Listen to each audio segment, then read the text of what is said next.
Hi guys, আপনারা পাখিটিকে দেখছেন। একটা জমি থেকে শামুক খুঁজে বার করে একটা একটা করে কেমন সুন্দরভাবে খাচ্ছে। এই পাখিটি হলো শামুকখোর। যারা গ্রামে থাকেন আপনারা অবশ্যই এই পাখিকে দেখে থাকবেন। এরা শামুক, গুগলি, ঝিনুক এইগুলো খায়। বর্ষার সময় দূর দূরান্ত থেকে এরা আসে গ্রামের দিকে।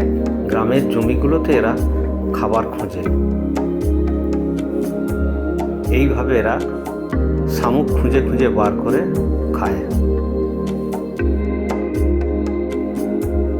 বেশ সুন্দর পরিপাটি করে খাচ্ছে। আবার সন্ধ্যাবেলায় এরা কোনো বড় গাছে আশ্রয় নেয়।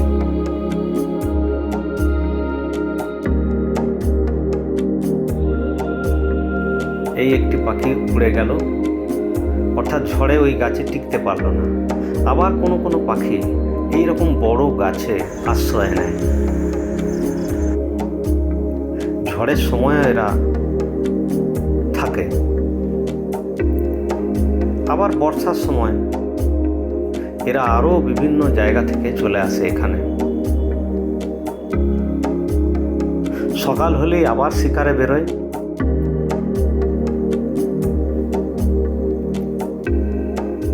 আবার সন্ধেবেলায় এই বড় গাছে আসে।